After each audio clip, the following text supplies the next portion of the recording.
I know he makes music. Did he do the? He was in Command and he did a voice in Command and Conquer. What the fuck? Every actor that's at all been worth anything has done has done stuff for Command and Conquer, including George Takei.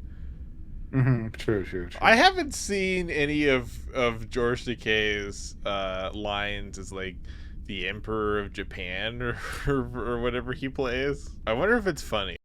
American fools. Your intellect is as weak as your dollar. Failure is your destiny. You disrespect yourself and your nation. You are made of stupid. Proximity alert. Vessel approaching.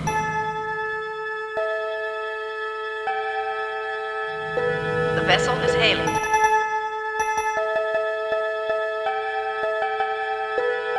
Space.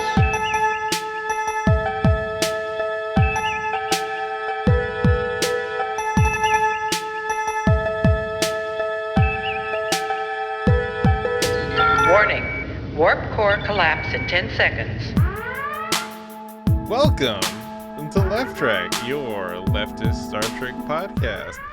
I'm Eric. I have suddenly discovered a time travel duplicate, but he's just kind of lying there, just kind of moving his head back and forth. And every time I give him Narcan to wake him up, what do you know? Let's go back to sleep. I'm gonna see what all this fentanyl I have. Oh, you know what? Oh, no, we're far enough in that we can say Narcan and fentanyl. Yeah, we fine. And I am joined, of course, by Brian. Hi, I'm Brian, and Eric keeps giving me Narcan for some reason. We need you to wake up. You just keep crashing. If I just You know- administer more Narcan, eventually you'll wake up. I can't wake up inside. Well, you haven't had the requisite amount of Narcan. Save me. Wake me up inside. Give me some Narcan. Save me from fentanyl powder. So interesting episode today in that it's one of those episodes that it feels like a late season TNG episode, but it's actually relatively early on in season 2. Yeah, can I just say something really quick about this episode? Please. Horrible. I didn't think it was horrible, but maybe I did. I don't mean horrible in like it's bad. I mean horrible as in like, oh my god, again. You know what I mean? In that it's another one of the episodes of the amazing Star Trek genre of they have to figure out that they have to go backwards to go forwards. Yeah, they're like, oh well, time. Episode over. You know, that's it. It's just like, oh, hey, we're gonna play with time for 10 seconds, and then it's not gonna matter afterwards. So we just hit like a time anomaly. Whoopsies. I guess that's an episode. You don't like that? I don't mind that. I don't mind that at all. Personally. I don't like it.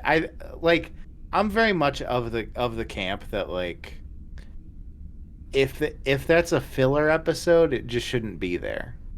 You know what I mean? Well, what does a filler episode mean in Star Trek, though? This. Well, but filler to what? What's the main? There's no main plot that. No, not not as in like a plot thing. As in like, this is just like a completely irrelevant episode. They're going to like this is basically like, oh well, somehow Picard got time traveled, and now because he time traveled, he's in a weird coma for a minute until he wakes up when he comes closer to the time when he took off, and oh my god, and there's two Picards. There's two Picards. But how is that? How is that filler though? Like, it's the episodic show. It can't have filler. I mean, but I feel like spiritually it can. You know what I mean? Like, like in, of course, this none of the episodes are like part of fulfilling like a massive arc, right? I mean, some are, but very few of them, right? But ones like this feel like it was just like the writers were like, well, we have to fill out what the requirements are for a season.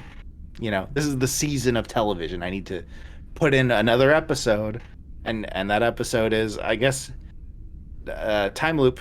Ooh. I don't know. I don't think I agree with that at all. I mean, it's okay. I'm right, but it's okay to disagree with me. Because it's a serialized show. I mean, everything's contained with itself. Like, how many episodes are there that just have absolutely no bearing on any other episode, where just some weird shit happens and then does not matter? I don't think you're hearing me. I don't think you're hearing me. Okay. It's not, you mean okay? I get it now. It's not just that it is part of like an episodic show. Like, it is that this is like such a fucking piece of like boring trite crap. Right? Okay. So you're saying that this episode is just them what's the phoning it in term? Yeah, thank you. Yeah, they're just phoning it in because they got to get something through. Yeah, and they're like, oh, we could do a time loop again because they've done it before. They're gonna do it more. Okay. It's like, okay, sure. Okay. Yeah. So it's more of a comment on the episode's quality than anything else. Mm-hmm. Yeah. I don't know. I guess I'm gonna go on to defend this episode because I like portions of it, and as long as there's like a dialogue thing that I like in it, then I'll end up defending it. But we'll see. Well, so first, famous, hilarious breakfast scene. We open up the episode. Riker is cooking and humming to himself very humorously. He's going, and he just got a little A and he cracks it. He goes, skip it up, boop, boop, boop, boop. Plops some eggs out of the plate. Mm-hmm. Geordi, Worf, and Pulaski walk in, and Pulaski's last, and the little like slaves that they have just opening and closing the door, almost close the door on Pulaski. Data doesn't know what cooking is. So they come in, they sit down. Riker's like, "Oh, I'm gonna make breakfast for all of you," and Data's like, "Well, this is the most inefficient way of cooking, of preparing food. What's going on?" Data doesn't know what cooking is. He only knows replicators eat hot chip and lie. He cocks his head to the side like a bird. Classic Data move. He starts like chirping. It's fucked up. It's super fucked up. And then also another weird thing is that, like, I don't know why. Did they say that this is all like replicated ingredients? Because for some reason, no. It's just disgusting. Like, no, they got the eggs on the last planet they were on. No, I mean actually Data laid the eggs. Oh, I see. No, but they actually did get the eggs on the last planet they were on. Oh, okay. So they just picked up some random eggs, alien eggs. We're like, oh yeah, let's check these out. Okay, so Future apparently no longer a vegan. They've now harvested flesh from some fucking alien planet they're on. But apparently the eggs are absolutely disgusting. They taste like liquid polymer, is what fucking Geordi says, and Worf's just shoveling them down. It's going, delicious. Riker gets called away to the bridge, and then everyone else is just stuck in his quarters, and then just gonna hang out in there for a while and finish their liquid polymer eggs. You know, it's okay because they're so inconsequential to the entire episode that they'll just go ahead and they can sit in his apartment the entire time that this is happening, and it won't matter. That's true. This is a very Picard-centric episode, and everyone else just kind of has to comment on like what's going on. So everyone else is a Greek chorus, and they're just singing about what's happening the entire time. So they picked up some fucking Federation shuttlecraft, and it's like, oh, it doesn't have its mothership around. oh, what how is this possible? Like, wait, can't shuttlecraft go warp? Like, couldn't there be a bunch of reasons why? Well, it's too far range, so it's just tumbling through space, and everybody's like, "Oh, look at the little baby! It's lost its mothership. Oh, it's tumbling through space. Let's go and tractor it in." Yeah, cause you wouldn't assume like, oh, what a weird anomaly. You'd be like, wouldn't you assume like, oh, someone flew a shuttle out here and got lost? But Yeah, right. cause like people they take shuttlecrafts on like long trips to faraway planets, but I don't Yeah, know, maybe and they also retconned that at some point.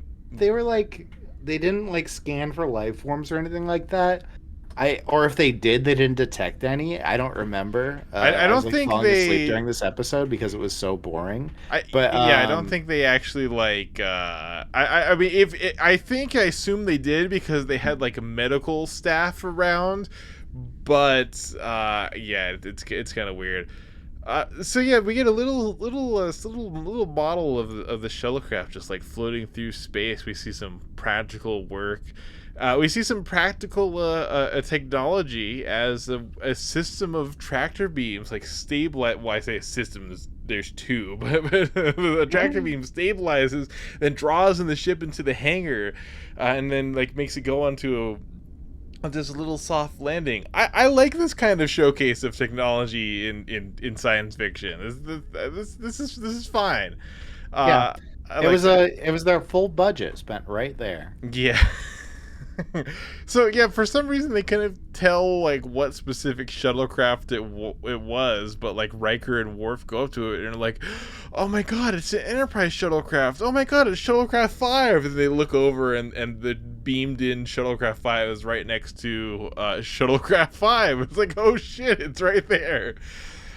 So I don't yeah. So yeah, we don't know if they knew they had a life form reading. I mean, I assume they did because Pulaski's down there and they open it up and there's a copy of like Picard's frozen, desiccated corpse just kind of sitting there. Riker's like, "Oh, Captain, you better come down here and fulfill your destiny to become a corpse floating in a shuttlecraft." Yeah. But there's something weird going on with this new Picard. His life signs are all over the place. His brain waves are out of phase. He's got a strong pulse, but his blood flow is weak or something. Isn't the whole thing that you're not supposed to see yourself if you're in like a time paradox too? I don't know if they established that already in this, but that's like generally accepted later on that you're not really supposed to do that. Well, I think you're just not supposed to fuck with the timeline. There's no specific rule about like seeing yourself will fuck things up. It's just kind of assumed that it will because obviously. Yeah. Yeah. Jane, I mean, like Janeway breaks that constantly. Yeah, I mean everybody breaks it all the time. Don't get me wrong. Yeah, Like, well, yeah. There's no like if it's a rule, it is going to get broken because this is Star Trek. Yeah, there's no specific rule established. The general rule for time travel is just and I generally like the way they do time travel in Star Trek because to me it feels like what time travel would actually be, which is like if you go out and the exception is this episode because they do some fucking stupid shit, but like when you we'll get to it, but when you go back in time generally in the Star Trek universe, that happened. You went back in time. Now time is different. There's no like, the universe attempting to right itself. There's no like fucking like, Doctor Who bullshit. Mm-hmm. There's literally just the universe doesn't fucking care where like where things in it are. It just cares that they are. Like if you got like if like the universe doesn't care like how wet your dick got because you went back in time and then like had sex with someone that you didn't before. That you went back in time and you had sex with someone that happened. That's just part of the timeline. If you are there and then there's another you there, then that's just two yous. Why no, the universe doesn't care if there's just two yous there. The matter came from somewhere else and is now here in time. right? And that's kind of Yeah, but you're not supposed to tamper. well, that's I And mean that's just like an ethical thing because you can yeah, exactly. tamper, you can do whatever the fuck you want. You can tamper, like physically you can, but you're also like it's a prime directive thing, right? That you're not really supposed to. Not that it's listed as much, but it's kind of like inferred from it that you're not supposed to tamper. Except when you're getting whales. Well, when you're getting whales, you're supposed to tamper. Specifically, they have a temporal prime directive. They didn't yet, though, did they? Well, presumably they did indeed have it, but they haven't stated it as such. I don't know when like the first utterance of temporal prime directive will come in. Like maybe that won't come in. No, they do say it. They do definitely say it in TNG. So who knows when the first utterance of that is? Because that's something that'll come up a lot, especially as we get into Voyager. But yeah, eventually they'll make or have already made a prime directive that specifically regards to fucking around the time. So they wheel Picard's corpse out on a hovering space gurney, and Troy, once again fulfilling her supreme purpose, informs Picard that the other Picard is indeed Picard. Like, how exactly? How could Troy know that, even like with her psychic senses? But she's very certain of it, whatever it is. She can feel his fucking psychic imprint. name tag or something. He's got an imprint, or some bullshit like that. Yeah. Some sort of MacGuffin that makes it work. Yeah, who the fuck knows? So Data's tapping on the glass of the little panel in the shuttlecraft, even though it's off and there's not like anything on the screen at all. So even if the screen is off, it could hypothetically work. Like, is that how that works? Because it reminds me, there's another scene. The only other time we see someone tapping on like a panel that's off, as if they're expecting it to do something, is Tom Paris taps on like a shuttle, like an alien shuttle that he's working on, even though everything turned off. And it's like, wait, so are these touchscreens like supposed to also be actual buttons? Because you'd think like when the power's off, the touchscreen also goes off. But I guess hypothetically you can do things. They're just testing to see if it was on sleep mode or if the LEDs were out. Yeah, but they're trying to operate it like it would be real, and they're just tapping on this like black screen. It's very strange. It's also one of those things, people have this tendency to like try and operate things that they are familiar with as if they are working, even if they're broken. And I do think that might be what they were going for there. Yeah, maybe. I don't know. I think what personally I think they imply that they had some function, but if it does, I don't know. I mean, They had to juice it back up, and that's something that they had to do. They had to go out of their way to juice it back up. The episode was so threadbare of things that needed to be done that they had to comment on how to get power back into this machine. Well, you see, they needed to make it negative power, Brian. Because it was from a different. So the power has to be negative power. They're trying to power up the shuttlecraft, but it shocks all over the place. And even though Data's in front of a console, he doesn't die.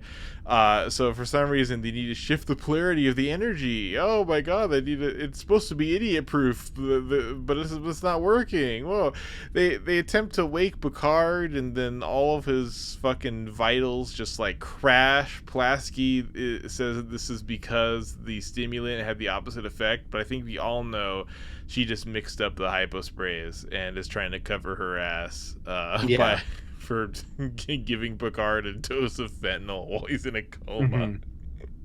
But luckily, in the future, they do indeed have Narcan, just like in a little hypospray, just handy. So that's nice. Yeah, they got a super Narcan. It's wild. Mm-hmm. They're trying to. They're trying to put reverse power. I know it's like it's so stupid. It's really dumb. It's like, oh, we can't put regular power. We have to put reverso power in the shuttlecraft, and now it suddenly works. What if we suck the power out of it? It's fucking well, no, because they're putting in power, but it has to be negative power. You see? Yeah, but what the fuck does that mean?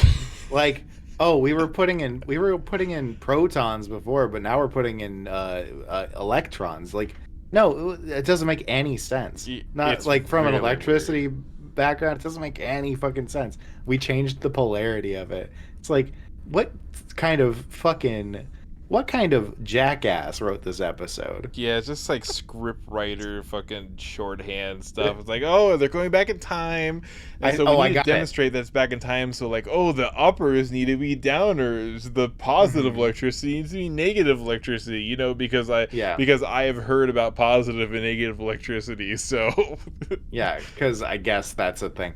Yeah, no fucking. This is what actually happened. Somebody sent Chat GPT back in time to write this episode. oh, There you go. that's very possible.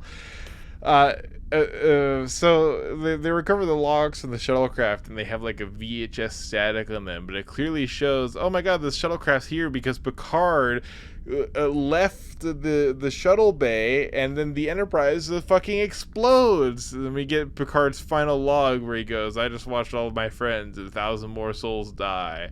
Very dry delivery, but actually it feels like kind of appropriate. Worf is like, well, you wouldn't abandon the bridge in an emergency, so clearly that's not you. And Picard's like, oh yeah, no, totally. I would never abandon everyone else if it meant saving my life. Yeah, tugging on the neck of his fucking jumpsuit. I would never. They determined that it would be pointless to try to do anything else other than what they were already planning on doing in order to avoid the event of the Enterprise blowing up. Because even though, because they're like, oh, it happened, so now it's inevitable. It's like, no, as discussed by me, time travel expert. No, that's not how that works. So you already are. Something came back in time. You already have the new information. Changing course in response to something coming back in time is going to mean that you're going to do something else than what you would have otherwise. So yes, indeed, stopping or reversing course would lead to a different outcome because now you have new information from the future to change. So like, and I know they refute this bad logic like later on, but the idea that anyone would even consider that this would be a fact is so weird, because as I said, that's what I like about time travel in Star Trek, is like you go back in time, thing happens, and then time proceeds from there. But then occasionally they'll just like throw in something like, oh no, it happened, oh no, it's fate. Like there's another one where Data goes back in time and meets Mark Twain. very late season episode. And it's the same thing. Like they find fucking Data's head in like an archaeological survey, and Data's like, "Oh yeah, no, well we found it. Sometime in the future, my head is gonna happen here." It's like, no, you have information now. You can avoid it. This is not an infinite fucking loop. There's no fates. There's no fucking Greek fates like weaving threads. It's science. It's time travel. You have new information for the future, so now you can avoid the thing. That's the whole fucking point of it. Like it's both like fatalistic, deterministic, and then just it just switches between like fatalism and non-fatalism back and forth occasionally, but it's usually non-fatalistic, which I like, because that's how I feel time travel would actually work. So they give oh my god. So they're on the bridge, and then they're talking about the fucking time stuff. Worf it says something about Morbius. It's his favorite movie. Morbius? Yeah, Morbius? He talks about his favorite movie, favorite classic film, Morbius. Was Morbius drinking a 40 in a death basket? Yep. Cool. Picard's claiming that they can indeed avoid this tragedy by trying to do something else, but they literally just said, what the fuck ever. Uh, apparently Picard is all fucked up because his time travel duplicate Picard is fucked up because his internal clock is all messed up by the time difference. So so the explanation for why he's like barely conscious is jet lag. Uh, so there's no reason that the medication should be affecting him in reverse. Like, it's so fucking stupid. Stupid. It's really because it's not like he's traveling backwards through time, and so then like administering the medication would because you're observing him back in time would have the reverse effect. Like, that wouldn't even fucking make sense. It's really stupid. My God. Yeah. Troy proves her use once again and says that the clone Picard who's like writhing around on the table all weird said that his emotions are in a jumble. It's like, wow, holy thanks Troy. He's confused. Wow, crazy. She does have the useful information that he wants to, in fact, leave the ship, which is what we will find out for ourselves later and have already found out. So in reality, Troy is just a device so that the audience doesn't have tension in the plot. So cool, great.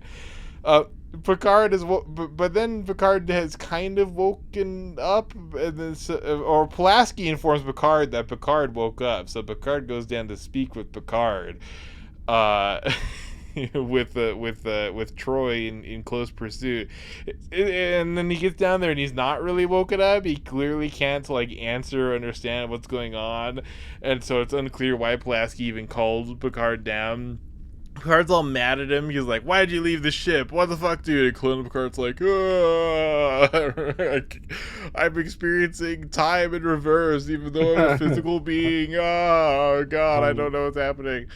Shit's weird, dog. But Picard's like really fucking pissed at him, presumably because he abandoned the ship and then insisted that, no, this guy isn't me, he abandoned his ship. Pulaski and Troy do not end up passing the Bechdel test, even though Picard leaves the room. They're talking to one another because they begin having a conversation about Picard and only Picard, where they explain his mental state like back and forth.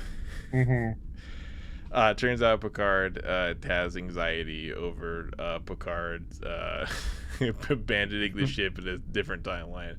But Picard and Riker are discussing ways of traveling back in time. They're just waxing philosophical about it. They're like, oh yeah, okay, going warp 10. Okay, that's one way.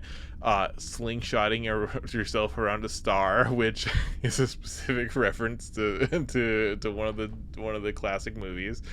Like 5, I guess. But then Riker is like, Picard, sit down and shut up instead of attempting to figure out time travel in your in your ready room. It's unclear what they're even doing in the first place. They're just theorizing like how Picard ended up going back in time. It's like, well, clearly an anomaly is at play because you don't know how to go back in time. So unless you're saying that Picard figured out a way to go back in time, but you already know what an anomaly is happening. And speaking of the devil, a fucking rift in space opens right in front of them while they're on their course. And okay, it actually looks pretty cool. This is this weird, crazy, like funnel looking thing that's just like sucking in mist that itself appears from the void. It's just like this fucking like rift, this typhoon, the tornado, that's the whirlpool that's just like starts sucking the Enterprise down. It's a really crazy looking effect. Inside of it kind of looks worse, but this is still neat. It's some fucking vortex, and now they're probing the Enterprise. Troy is like, oh my god, this place has a mind. Picard's like, oh, let's stay and figure out what happened. And then he stops and he turns around and he goes, wait, no, we probably shouldn't. We gotta leave now. And he's getting like really anxious. Like he's like people. You think that people are judging him. He's like a problematic boyfriend. And it's like, well, no, yes, I want to go, but I don't want to. but I don't want to go because they either make you bad. But okay, but do you really want to go, or do you just want to go because I want to go and you would rather do something else? It's like, damn, Picard, fucking relax. Yeah, Picard becomes like absolutely stun locked by the existence of a clone and knowing that things are about to go fucking wacky. He's like, wait a second, should I do this thing or this thing? It's like, oh my god, dude. This shit's so trite. I'm just, oh. Yeah, so it's stuck no matter. They're stuck no matter what. So even though they regardless of how much they try to leave, they're forced to stay. They launch a probe to figure the probe out, and the probe is just murdered by a white ball or something. Picard then gets zapped by some beam of light from the ceiling, and Picard's clones get zapped too. They prepare to launch photon torpedoes, but then he gets fucking zapped again. So this being has now apparently fixated on Picard, and even though it's exactly what the other Picard did, Picard is very certain that he is on a road with no turrets, and now he must leave the ship because the being, for some reason, has become infatuated with him. So it turns out the other Picard didn't abandon the Enterprise. He was attempting to sacrifice himself to save the Enterprise. It's exactly the opposite. So he goes down to talk to the time travel duplicate, and who is now somewhat conscious, and clone Picard's like, I gotta leave the ship. I want to leave the ship. So Picard, in a double shot, is talking to himself, who's only vaguely aware of the situation around him. Then they start debating with one another, and it's revealed that the entity wants Picard because it recognizes the Enterprise as a life form and Picard as its brains. And apparently there was some other choice that could be made, but it's unclear how he would have gotten that knowledge if like our Picard didn't know. Maybe he thought about it in like hindsight. So Picard keeps trying to coax the information about this like secret second option out of his clone, but the clone is determined to leave the Enterprise. They figure out in classic Star Trek fashion, as we alluded to earlier, that they have to go backwards in order to go forwards. They have to go into the anomaly in order to get out of the anomaly. Picard decides to end the time loop they walk all the way down to the shuttlecraft that's like talking back and forth, and Picard and just as the second Picard is about to leave the Enterprise again, so that hopefully the alien will be distracted long enough for the Enterprise to leave, Picard gets a phaser out of the wall and then fucking shoots his clone with it and kills him for seemingly no real reason. He just has to close that loop, I guess. I wonder if Picard is going to get tried for murder for the situation. And just as Pulaski comes down to scan his clone's corpse, and O'Brien is there for some reason, and it holds on him for a little while as Pulaski leaves the room after the tricorder like flatlines. It's just, and I think that's literally the only reason why I like this episode, is for this short scene where Picard is talking to himself and then ends up killing himself. Like, the dialogue writing is nice, I overvalue that, and everything else is just crap.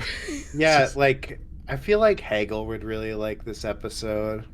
Probably, but that's about Marzipan Hegel. Yeah, Friedrich Marzipan Hegel would really enjoy this episode, and no one else. So the duplicate shuttlecraft and the duplicate Picard, they both disappear in front of O'Brien, who I don't even know if O'Brien's a named character yet. I don't even know why he's here. He's just there to witness the shuttlecraft and clone Picard's phasered corpse disappear. Yeah, it's too bad his chest cavity didn't explode like that one guy. That would have been sick. That would have been that would have been a much better use of their budget than dragging in the shuttlecraft from space. Yeah, frankly. Picard just ends up with chunks of himself all over himself. That'd be fucking brutal. I'd love it. Yeah, it's real fucking gross.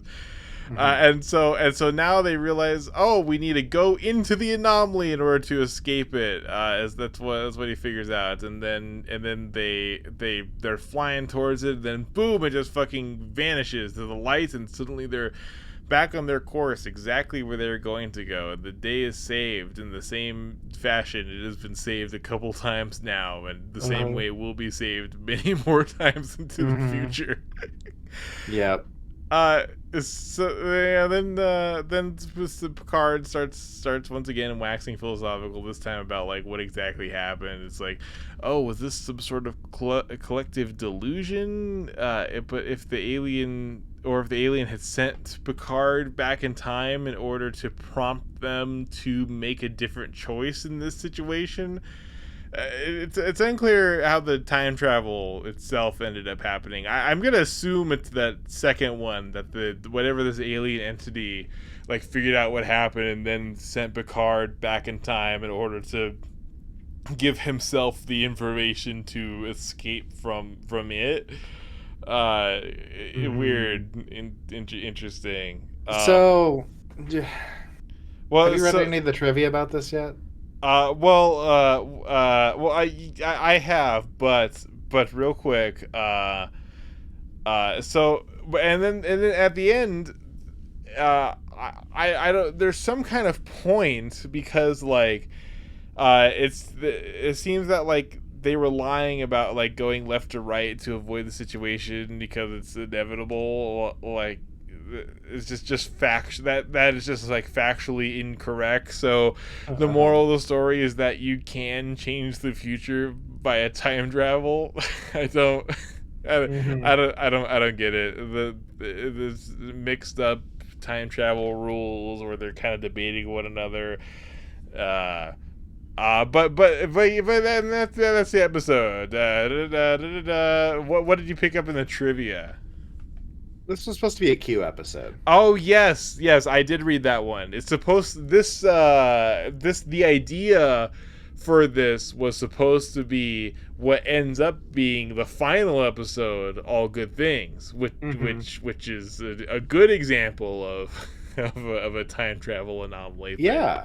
So what they did here was they made an episode and they were going to have Q in it, and Q was going to give some fucking morality tale for everybody to go and be like, oh, well, you know, this is actually why, and explain things. But instead, they just didn't replace that with anything. That's what happened here. That is definitely what happened here. Is they were just like, oh, well, you know, I guess, you know, all that happened and we learned nothing. Cool. Next episode.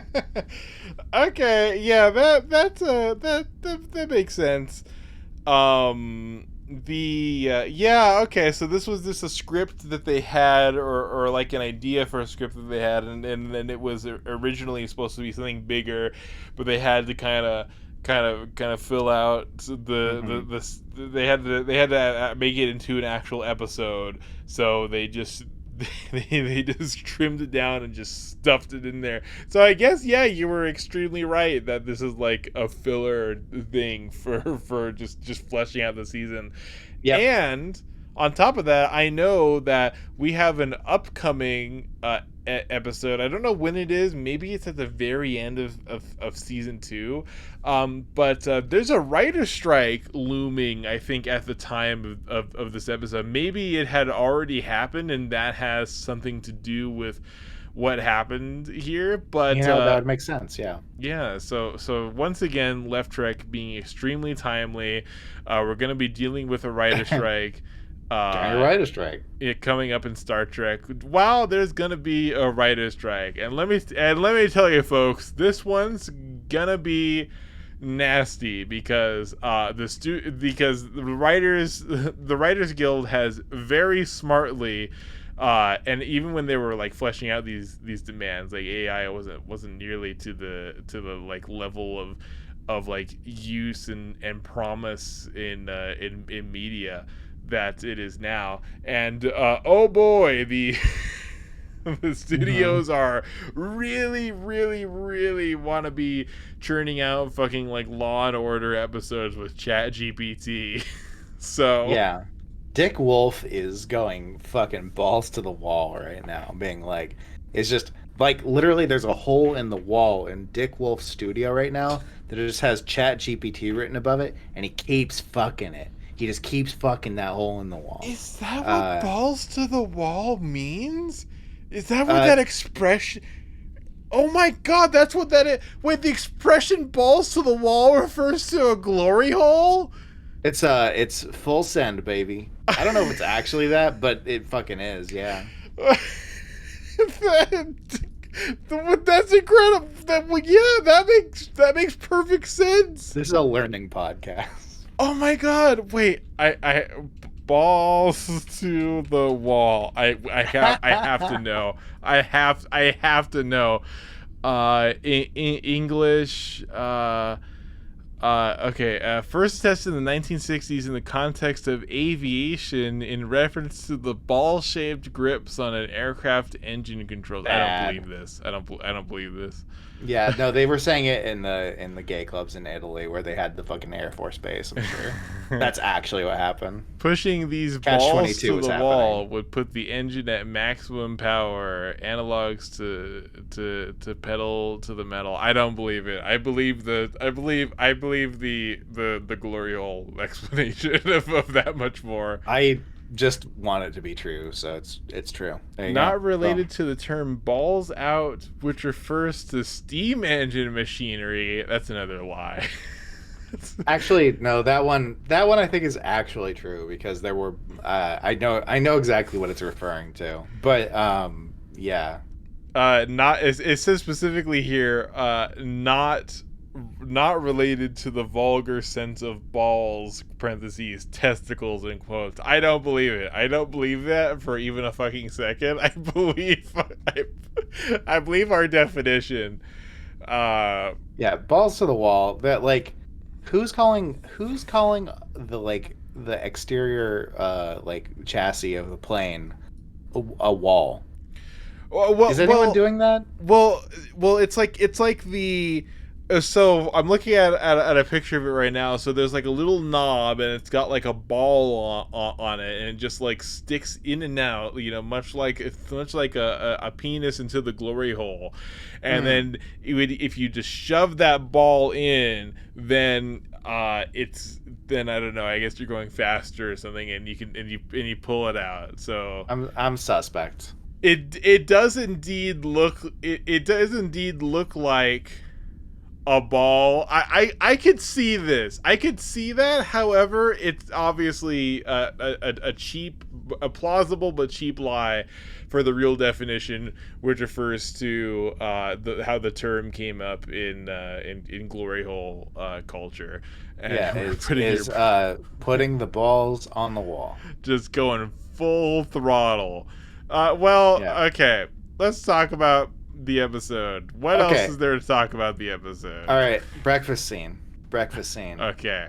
Dr. Pulaski asks about Riker's father, Oh, yes. saying that he liked to cook, and Riker says no, and that's why I know how to cook. And it's like, okay. Fine comedy, sure, whatever. In the Icarus Factor, which I believe isn't that the next episode? Is it literally the next episode? Let's find out real quick. It is. It is the next episode. Pulaski talks about how spoilers. I know for all you Trek heads watching right now, but Pulaski makes a passing talk about how she actually knows Riker's father very well and intimately. She fucked him. She fucked Riker's dad. And didn't know that he liked to cook, apparently. That he didn't like to cook, or rather. So, just a kind of a weird, kind of like a continuity. Like, who was the script manager here? Who was looking at this and went like, oh yeah, there's no problem here. It's fine. Oh yeah, cause she may know. Well, then again, I guess, I mean, cooking is like, you know, we're all used to Deep Space Nine where there's just cooking all the fucking time. Yeah. But cooking is probably a pretty rare skill in the replicator future. I mean, there's already most people already don't know how to cook, just with the advent of like fast food. I mean, hey, fair, I guess. There's I feel so special. I know how to cook. It's great. yeah, seriously, yeah. We've got the fucking the gift. The gift. And knows how to. I don't know how to. I know how to cook. I don't know how to bake. I fucking suck ass at baking. I can't get my cookies not to burn on the bottom. No matter what I do, I can't get them to go because I'm always convinced they need a little bit more time, but they don't. I just need to settle them out. Yeah, you just gotta like trust. You gotta trust the math. You know. How much of this episode did you remember going into it? Because I basically remembered the None. entire thing. I didn't remember shit. Oh. No, I didn't remember any of it. It was like, it's one of those things that I probably fell asleep when I was watching it last time, and therefore, just no recollection, and I'm totally fine with that because this episode was a total waste of time in my opinion. Not really worth watching. Yeah, I'm pretty mid on it. I there's a couple as I talked about already. There's a couple scenes that I actually like genuinely like. Yeah, Picard shooting Picard is of course great. That's always fun. Great. Yeah.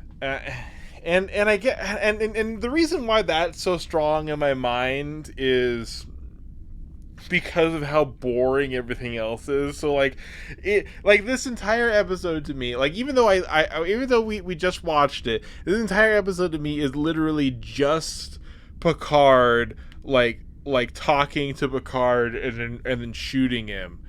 And it's just that dialogue. And then when I think about that, I'm like, oh, no, this episode is actually pretty good. But no, there was another like 35 minutes of other shit happening. But it's just lost in my mind. Yeah. I can't even think about it because it's so fucking boring and pointless. There's one other thing that I noticed from when we were watching it. Yeah. That they talked about what everyone thought they heard as Parisian flaw. But it is Persian flaw. It is exactly what it sounded like in the episode, because it was a reference to Picard having trouble waiting patiently. I actually knew this expression before reading about it. I kind of like it. I don't know if it's like a racist expression or not, but I kind of like it. Yeah, I mean, it seems to be in direct reference to carpet weaving, and Persian carpets are a thing, but I don't really know. I can't comment too well because I don't know.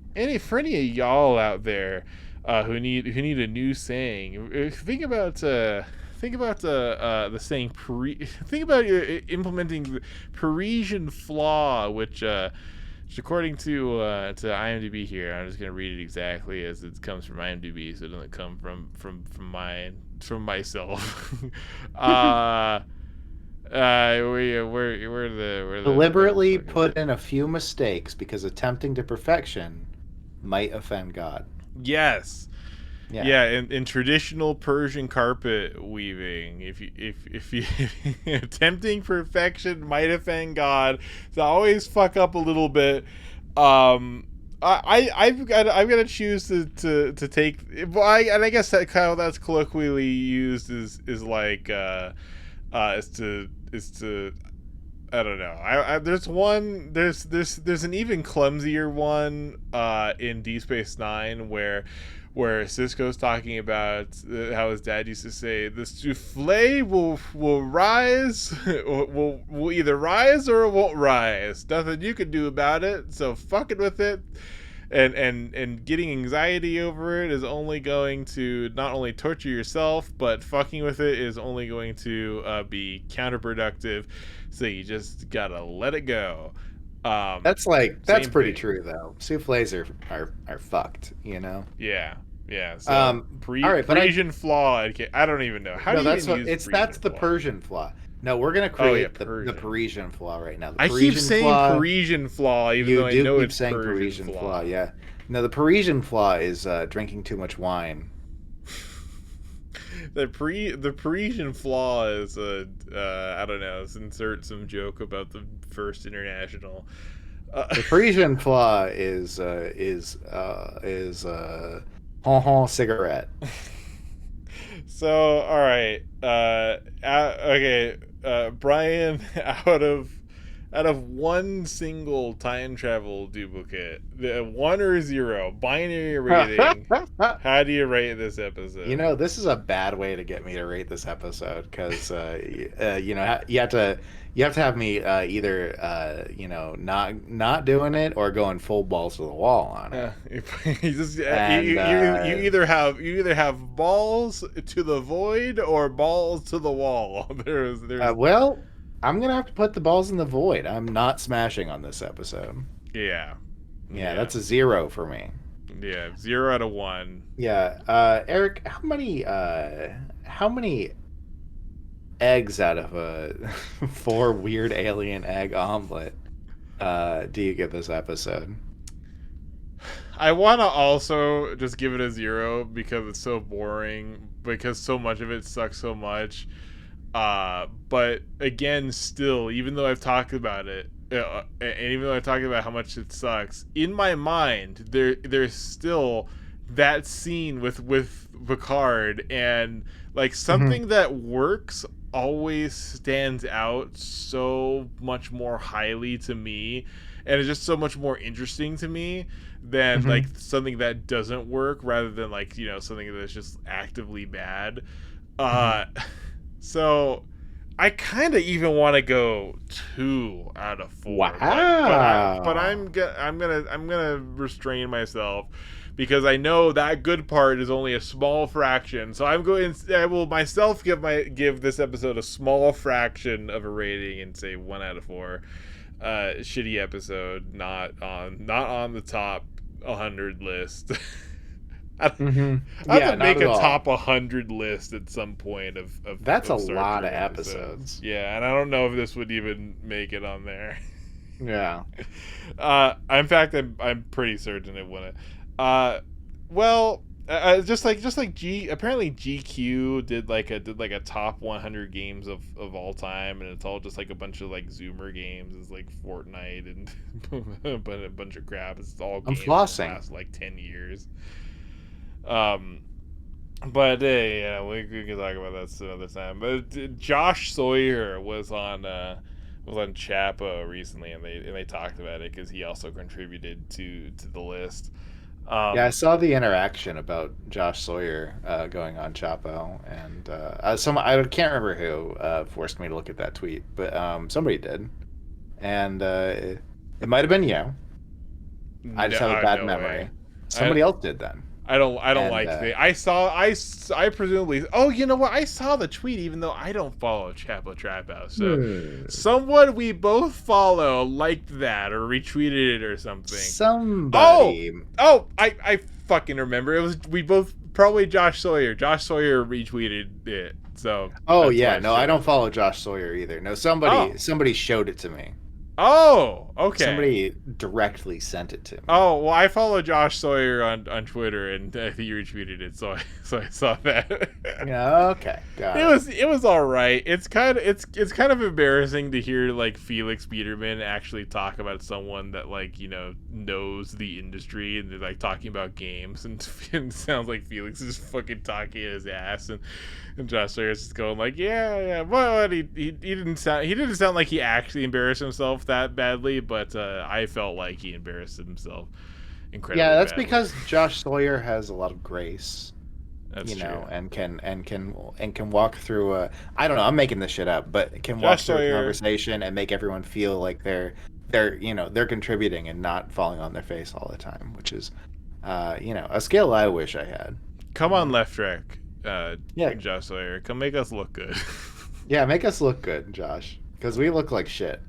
I mean, this episode didn't help. Yeah. Well, and hey, That's Left Track. Zots will return. Zotz did watch the episode with us, so he's not missing out. Yeah, But, Zots like on vacation, and when we did the call for the episode, Zots like showed up like wrapped in a towel in like a hotel room. It's like, Yeah. hey, I'll watch a shitty episode of Star Trek. I may as well. yeah. Actually, the whole thing was that he saw the episode and was just like, I hate this. I'm not coming on this episode. No, he's actually on vacation. But yeah, he'll be back next week. Yeah. Well, gang, and sorry for the infrequent uploads recently. The first one was a mental health break. The second one was because I got so fucking sick. Oh my god, I've never been more sick in my fucking life, to my knowledge. Yeah. Like, I think I had croup when I was like health. a fucking baby, and maybe that was more sick. But holy shit, I almost puked out my esophagus. But hey, because I basically didn't have any food for like 2 days, I've kind of like reset my metabolism. Now suddenly I don't have nearly the desire to eat as much as I used to. My stomach has shrunk.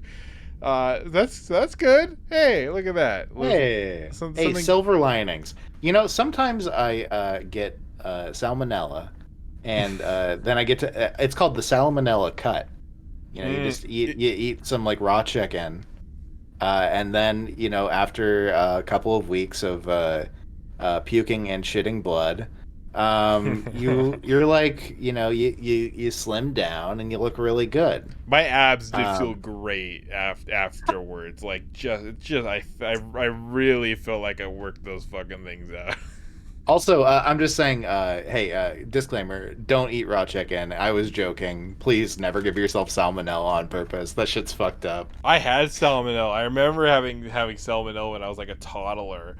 From like eating fucking cookie dough or something. And I was just like, oh, mommy, I want to die. Oh, well, that's Left Track, folks. We'll see you next week. Bye. Check you next time, everyone.